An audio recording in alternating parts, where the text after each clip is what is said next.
Tokrat vam podrobneje predstavimo znamko, ki je tekom našega testiranja požela kar nekaj zanimanja. Zapeljemo pa GLE Coupé XC60 in 508 In pogledamo, če je lahko počasna vožnja tudi nevarna.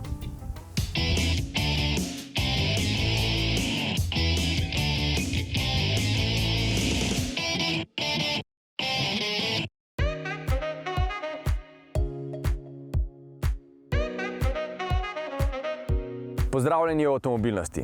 Tema, ki se jo lotevamo tokrat, je še en dokaz več, kako se lahko nasilje in nestrpnost iz digitalnega okolja razleze tudi v analogno, celo na cesto. In tako kot se na spletu skrijemo pred ekrani naših pametnih naprav oziroma računalnikov, tako se na nek način skrijemo tudi v avtomobilu. Dobro, imamo en ekran, ampak bolj pomembno je, da imamo potniško kabino, v kateri smo celo zaklenjeni, varni. In zato se poslužujemo žmikanja, trobljenja, gestikuliranja in metanja raznih opazk. In to je nekaj, kar zelo dobro poznajo tisti vozniki, ki vozijo počasneje. Pravzaprav bistveno počasneje, kot je dovoljena najvišja hitrost na cestah. No, za tiste in tudi za tiste, ki so ujeti zadaj za njimi, pa sledijo naslednje minute, kjer bomo testirali situacijo z novim in malo manj novim avtomobilom. Zakaj? Poglejte.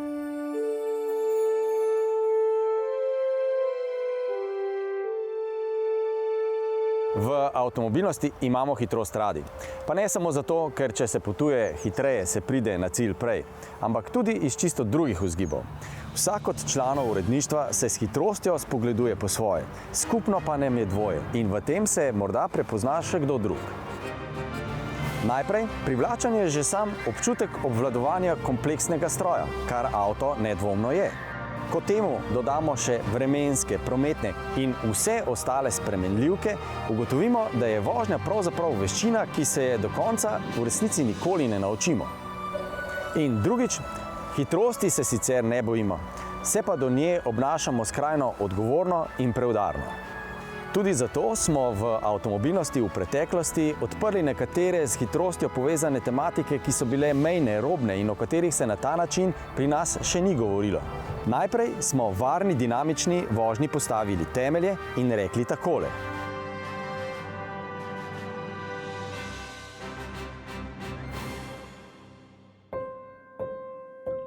Potem smo utemeljili tezo, da se da dinamično in varno peljati s prav vsakim avtom, ne glede na to, da so si zelo različni tako po tehnični plati kot po voznih lastnostih. Potem smo nadaljevali z vašo pomočjo in rekli nekako takole. Dinamična vožnja je lahko udobna in zanimiva ne samo za voznika, tudi za vse ostale potnike v avtu, celo za najbolj pomembne VIP sopotnike, otroke. Potem smo naše spogledovanje s hitrostjo prestavili v še višjo prestavo in si rekli tole. Nemčija ni daleč. Veliko Slovencev se v Nemčijo poda tudi z avtom. In koga sem in tja ne zamika na nemškem slovitem avtobanu pohoditi plin čisto do konca. In ker je v Sloveniji zelo veliko avtomobilov, ki z lahkoto presežejo znamko 200 km/h, smo mi pogledali, kako se varno pelje prek 300 km/h. Potem smo zgodbo obrnili. Rekli smo dovolj napenjanja mišic in dokazovanja, da je ravnovesje med varnostjo in hitrostjo moč precej jasno definirati. Poglejmo še na drugo stran. Kaj pa, ko nas je za volanom strah? Kaj pa takrat, ko se ne moremo otresti kakšne slabe izkušnje? Ko nas nekaj med vožnjo preganja? In tako smo se lotili zelo občutljive teme fobij med vožnjo. Z nami so jih delile zelo pogumne voznice, skupaj pa smo jih tudi odganjali. Mi pa si postavimo novo vprašanje. Je lahko nevarna tudi prepočasna vožnja? Odgovor je jasen. Je. Zanima nas, kje tiči razlog za prepočasno vožnjo. Na kakšen način je lahko prepočasna vožnja razlog za nastanek nesreče in kako bi bilo mogoče težavo rešiti. Nekaterih stvari se namenoma ne bomo spraševali, saj bi sicer prehitro zdrsnili na stran pota. Ne bomo se recimo spraševali, ali so hitrostne table vselej postavljene pravilno in v kakšnem stanju so na primer naše ceste. Prav tako bomo izhajali iz predpostavke, da nihče prepočasi ne vozi namenoma in tako ovira prometni tok. Zato mora obstajati nek drug razlog. Prav tako mora biti vselej popolnoma jasno, da je za določitev hitrosti vožnje treba vedno upoštevati tudi vremenske razmere, prometno situacijo, pa tudi svoje počutje. Po lepi regionalni cesti, na kateri je najvišja dovoljena hitrost omejena na 90 km, se bomo peljali z dvema sila različnima avtomobiloma. Eden je opremljen z kamerami, radarji in kupom senzorjev in močno programsko opremo. Drugi pa ima kolesa in volan. Med njima je 20 let razlike in 300 000 prevoženih kilometrov.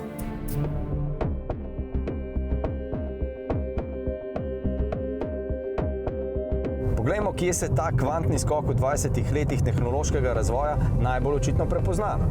Ta Audi A3 ima vgrajen prediktivni radarski tempomat. Če ga voznik aktivira, potem bo avto sam zadržal hitrost 90 km/h, kolikor je tukaj najvišja dovoljena hitrost, skozi celotno traso vožnje, skozi vse ovinke, kar pomeni, da bo hitrost ali pa ne bo pred ovinkov zmanjšal in potem po ovinku spet pospešil. Ampak pozor, čeprav avto sam diktira tempo, sam določa hitrost skozi ovinke, pred ovinki zmanjša, za ovinki pospeši, na ravnih delih ceste dvigne hitrost na 90 km, voznik pravzaprav samo še zavija. Pa to ne pomeni, da lahko med vožnjo počivamo. Voznik mora biti ves čas popolnoma zbran in vključene mora imeti vse varnostne varovalke, zato da lahko v hipu poseže v vožnjo, ker to še zdaleč ni avtonomna vožnja. Ampak po drugi strani človek težko ostane hladen. Tehnologija je res fascinantna. Ves čas vožnje po tej regionalni cesti avto sam določa hitrost. In hitrost je ves čas na tisti, kot je maksimalno dovoljena. Ampak po drugi strani, njegova senzorika je v resnici še precej primarna. Naše telo zmore še zelo veliko.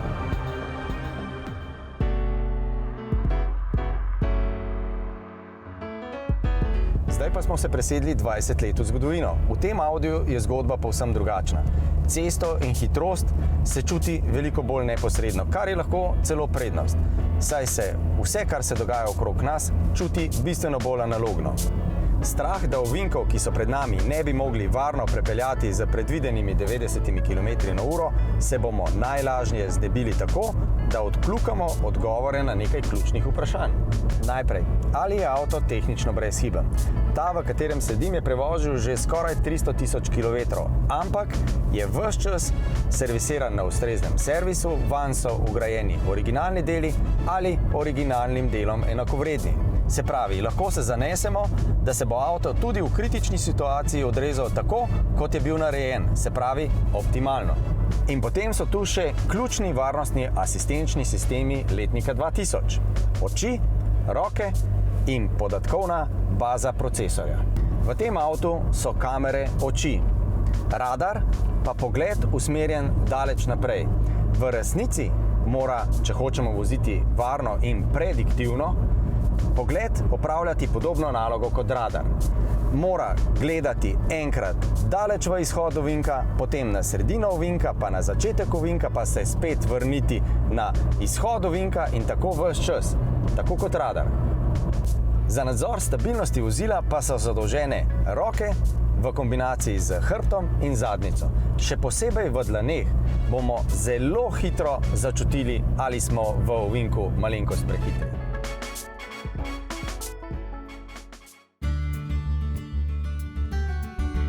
Ko pod vse povedano, pa še pod vse tisto, kar že vemo o varni vožnji, potegnemo črto, lahko rečemo predvsem to.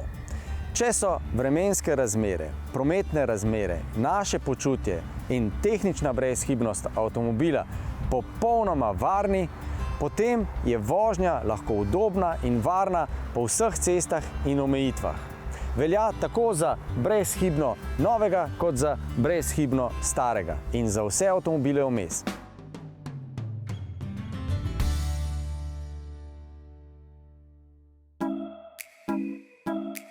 Po Po oglasih spoznamo Cupro, znamko, ki se je odločila biti privlačna predvsem športno aktivnim kupcem. No, zaenkrat še z dinamičnimi klasičnimi motorji, prihaja pa Elboran, ki napoveduje tudi nekaj športne elektrodinamike.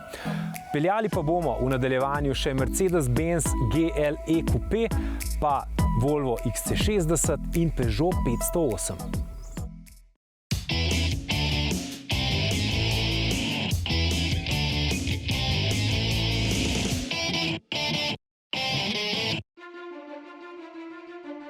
Razlogov, zakaj lahko zaradi počasne vožnje pride do prometne nesreče, ni težko najti.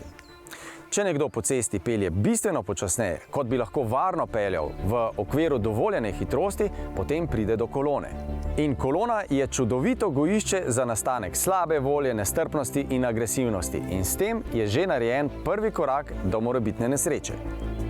Nestrpnost in živčnost močno zmanjšata zmožnost treznega odločanja. In če se za prehitevanje odločamo pod takim pritiskom, hitro tvegamo preveč. In tako hitro pride do prehitevanja v škarje, čez polne črte ali v nepregledne ovinke. In ker je prehitevanje eden bolj nevarnih vozniških manevrov, je pametno premisliti in se vprašati, se prehitevati sploh splača, je res treba? In drugič, dvakrat premisliti, ali lahko prehitevanje izvedemo varno in pri tem razmišljati trezno in umirjeno.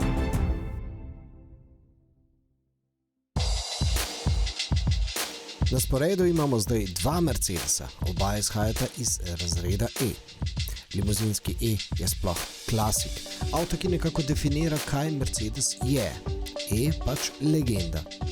GLE Coupé pa je kar precej posebna izpeljanka E-ja, gre za terenski kupé tega razreda.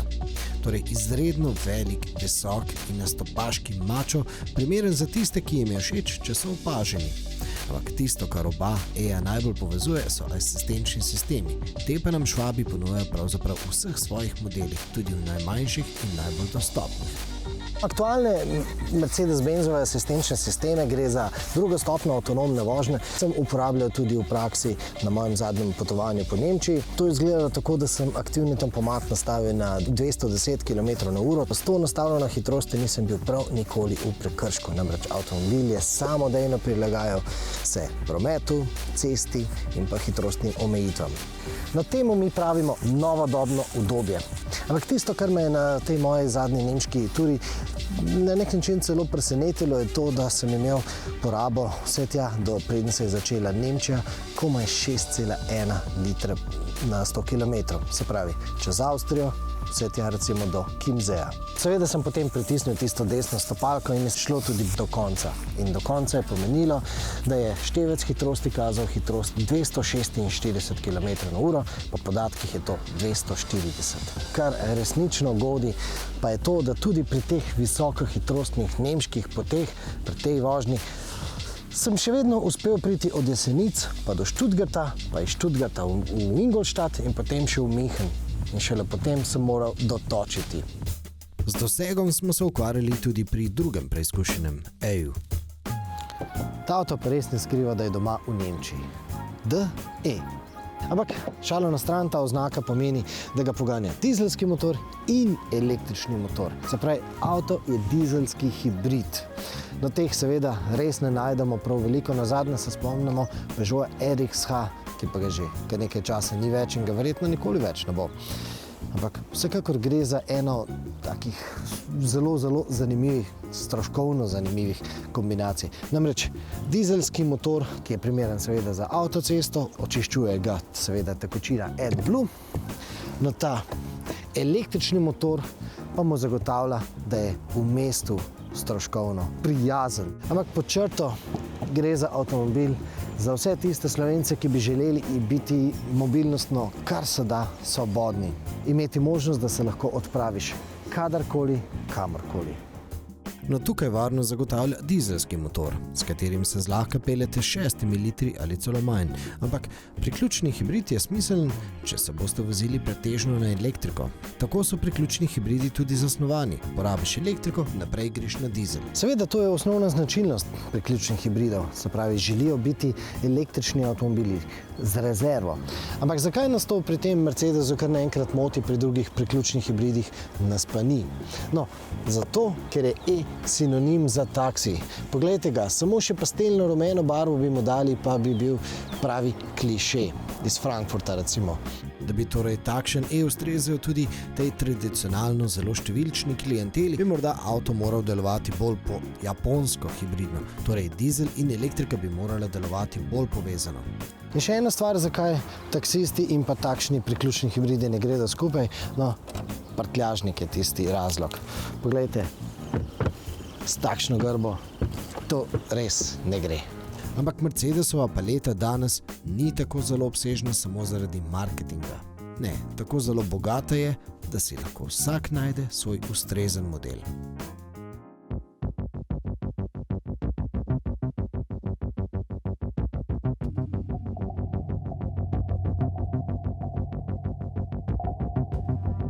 Pred 8 leti so Skandinavci obrnili nov list v svoji bogati zgodovini.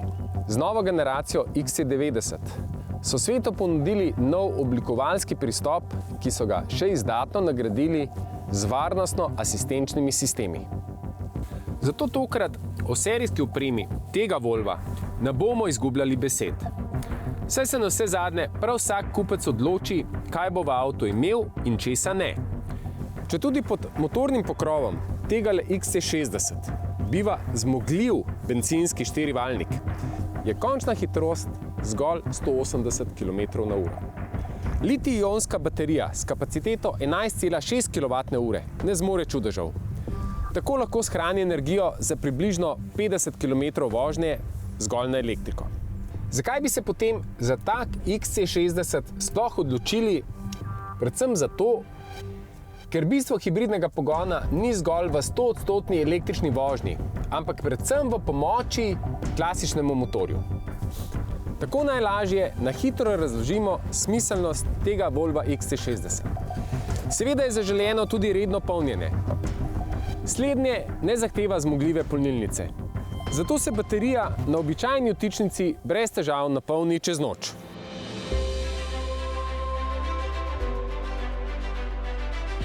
Sicer je že res, da si z avtomobili marsikdo želi izstopati, a kupec, ki si kupi Volvo, tega zagotovo ne želi.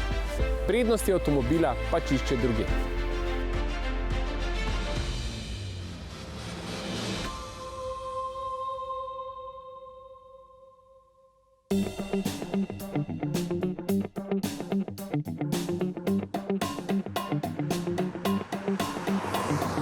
Leon je čustveni golf, Sportstourer pa je Leon za čustvene racionalneže.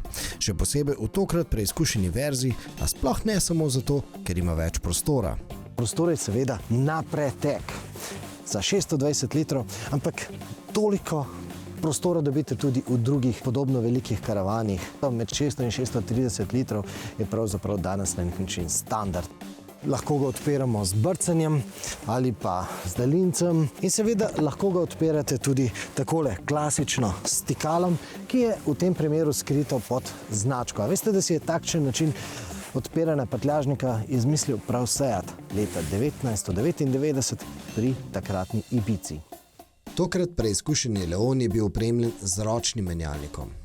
Ja, res je, samodejni menjalnik zahteva višji budžet, a doplačilo se nam zdi smiselno, saj ne prinese samo počitka za levo nogo, ampak tudi modern način vožnje z aktivnim, prediktivnim tempomatom. Avto seveda z ročnim menjalnikom ne more ustaviti in pa speljevati. In seveda manjka tudi tisti prediktivni tempomat, ki bi lahko vožnjo samodejno prilagajal hitrostnim omejitvam, prometnim omejitvam. V tistem rdečem Leonu je to delovalo vrhunsko in to toplo priporočamo. Je pa tukaj še vedno nekaj prediktivnega delovanja. Avto recimo vas že nadaleč opozarja, da prihajate v naselje, da se približujete k krožišču in pa, da recimo prihaja oster ovinek. Ampak potem je seveda na vas, da popustite stopalko s plina in tega ročni menjalnik pač ne zmore.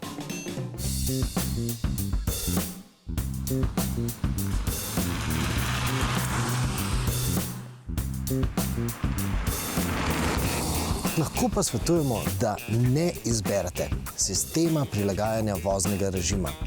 Lahko se spomnite, da smo vam pri rdečem neonu povedali, da je športen sistem ekstremno neudoben. No, tokratni avto tega ni ponujen in v resnici je bilo to dobro. Že osnovno nastavljeno podvozje namreč ponuja izredno dober kompromis med čustveno športnostjo in pa racionalno udobno vožnjo.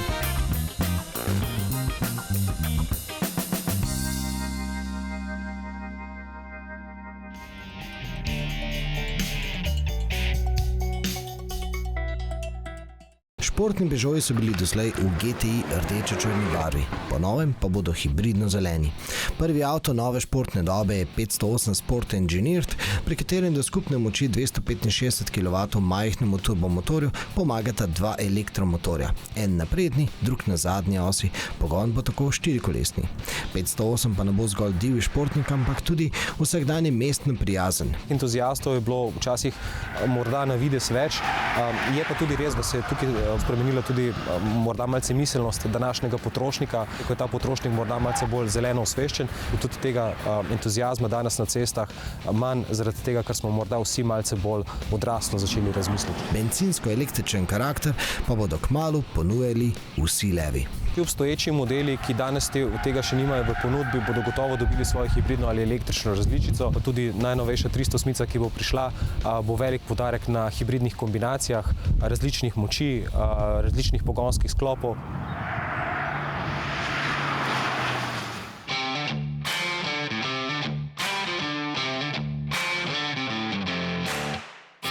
Ne pomnimo, kdaj nazadnje smo preizkušali avtomobil, ki je na naših cestah požel toliko pozornosti kot Cupra Formentor.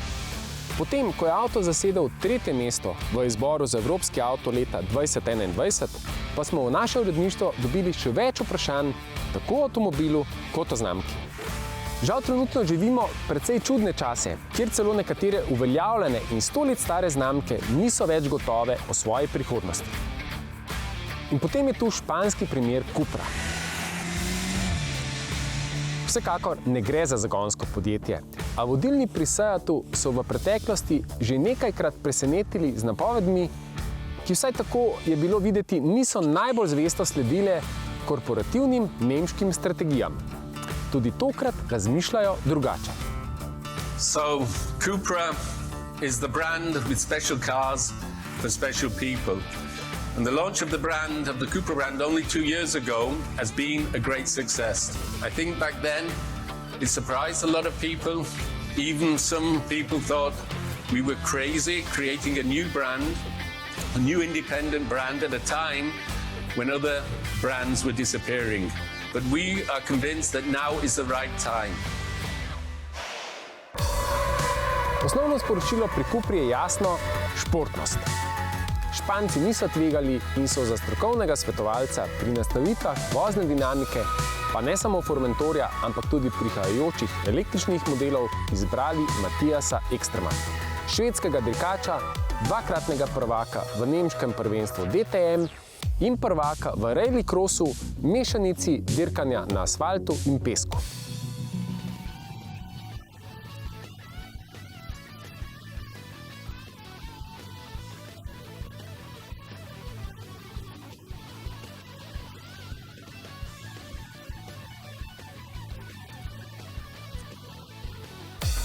Matthiasova izjava skoraj v celoti razkrije Formentorjev DNK. Vseeno pa ostaja vprašanje, katero skupino kupcev nagovoriti. Ja, vidimo potencial pri vseh tistih kupcih, ki hočejo nekaj drugačnega, mogoče tudi nekaj drznega, ne potrebujejo se dokazovati z neko premiumsko znamko. Nastop z novo znamko na trgu pa je seveda tudi zahteven. Saj si mora novinec pri kupcih in javnosti dobro ime in zaželenost najprej ustvariti in se dokazati. Za razliko od novih, popolnoma anonimnih znamk, pa ima Cupra prednost, ki je ni mogoče spregledati.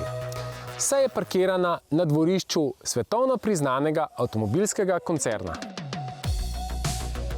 Ja, definitivno je to prednost, ker imamo preizkušene tehnologije, tukaj govorimo o samih agregatih, o asistenčnih sistemih, ki so eni najboljših, in to je sigurno prednost in tako za stranko, kot pri razvoju novih modelov, ki še pridejo na trg.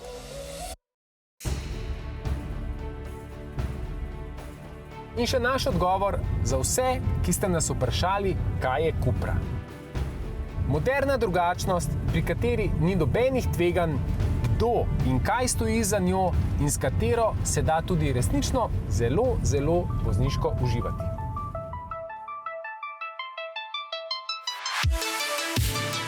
Današnja tematika počasne oziroma prepočasne vožnje ne moram reči, da je nastala v tem času, v katerem živimo, se je pa zaradi vseh pogojev zagotovo potencirala.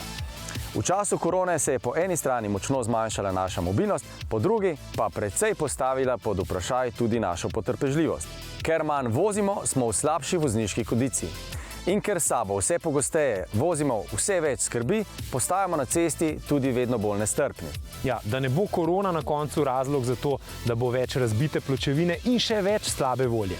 Varno in srečno, kjerkoli ste in kamorkoli se odpravljate, mi se vidimo spet čez teden dni, vmes pa skočite na rtvslo.si za vihek avtomobilnost in pa seveda na naše socialne kanale.